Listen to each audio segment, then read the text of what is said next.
महानूर ड्रामे की कहानी का पूरा रुख ही बदल चुका है। महविश और जैन का निकाह होने वाला है अगली एपिसोड में, क्योंकि महानूर निकाह से पहले गायब हो चुकी है और इसके मोबाइल से मैसेज आता है अपने बाप को, जिसे सुनने के बाद सबको यकीन हो जाता है कि महानूर अपनी मर्जी से यहाँ से गई है और वो नहीं चाहती कि कोई इसकी तलाश करे। अब आवाज़ महानूर की है, हर चीज़ महानूर ने खुद बोली है। दिलावर साहब से बदला लेने के लिए इसने ये सब किया। जैन को भी बुरा भला कहा कि जो महविश को छोड़ सकता है वो मुझे भी छोड़ सकता है। मतलब ये सारा कुछ जानबूझकर भेजा गया ताकि इनमें से कोई भी महानूर की तलाश में उसके पीछे ना जाए। और साफ पता चल रहा था कि महानूर ऐसा कर ही नहीं सकती। इन लोगों के अलावा महानूर के पास कोई दूसरा अपना था ही नहीं। वो कहाँ जाती? इसके मामू मानी ने बड़ी चाल चली है। देखा नहीं कैसे इस तमाम अरसे में वो मौके से ही गायब हो चुके हैं, यहाँ पर मौजूद ही नहीं। ये ज़रूर महानूर को कुछ खिलाया पिलाया गया है, जिसके बाद वो बेहोश हुई है और इसे इसके सामान समेत घर से गायब करवा दिया गया है। और महानूर की एआई वॉइस इसके मोबाइल से भेजकर सब लोगों को इसके जाने की वजह बताकर पुलिस के पास जाने से रोक दिया गया। ये सब सुनने के बाद सब वहीं के वहीं बैठे रह जाते हैं। मदीहा बेगम की ख्वाहिश पूरी होने जा रही है। वो जैन और महविश की शादी करवाना चाहती हैं।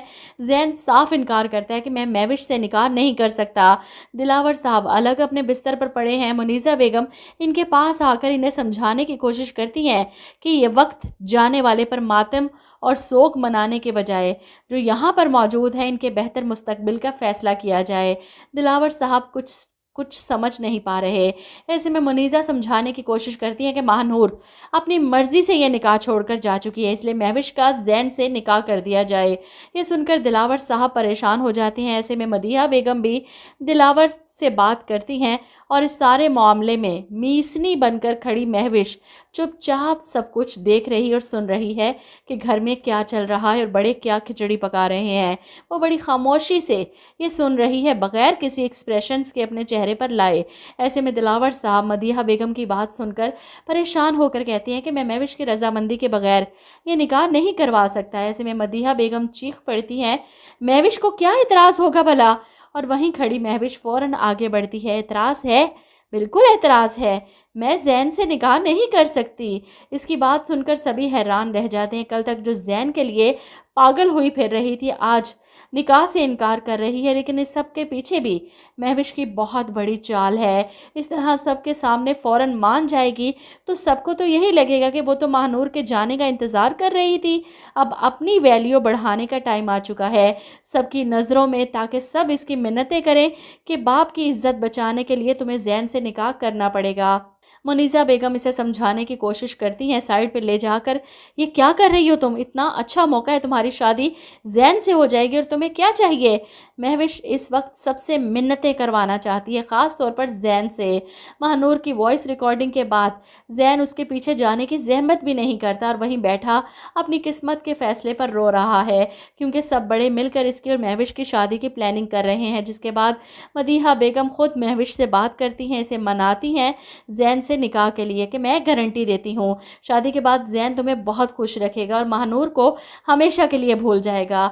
ऐसे में महविश हामी भर लेती है और मुझे समझ नहीं आ रही कि यहाँ घर के बड़े इतनी देर लगा रहे हैं फैसला करने में और बाहर मेहमान बैठे इंतज़ार की सूली पर लटक रहे हैं। फाइनली फैसला हो जाता है, महानूर की जगह महविश को घूंघट डालकर जैन के बराबर लाकर बिठा दिया जाता है।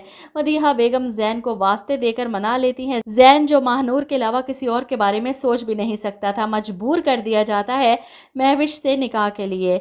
स्टेज पर बैठा मुंह लटकाए वो इस निकाह की इजाज़त देता है और इसका और महविश का निकाह पढ़ा दिया जाता है। जिसके बाद महविश को रुखसत करके जैन के साथ मदीहा आपा अपने ही घर ले जाती हैं।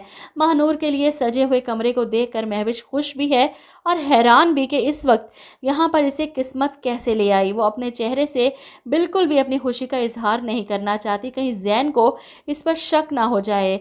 लेकिन मुझे न जाने क्यों लग रहा है कि मामू मुमानी की साजिश से महविश वाकिफ़ थी और ये सब कुछ इसी की निगरानी में हुआ है। जैन कमरे में आता है तो इसे लगता है कि इसके बेड पर महानूर बैठी है। वो आगे बढ़ता है लेकिन वहाँ पर महविश को देखकर वहीं रुक जाता है। مہوش سوال کرتی ہے کیا سوچ رہے ہو زین؟ جس پر زین کہتا ہے سوچ رہا ہوں کہ انسان کو ایسی چاہت ہی کیوں ہوتی ہے جو اس کی قسمت میں نہیں لکھی ہوتی۔ جس پر مہوش جواب دیتی ہے کہ اس کا مطلب تم نے مان لیا ہے کہ وہ تمہاری قسمت میں نہیں ہے۔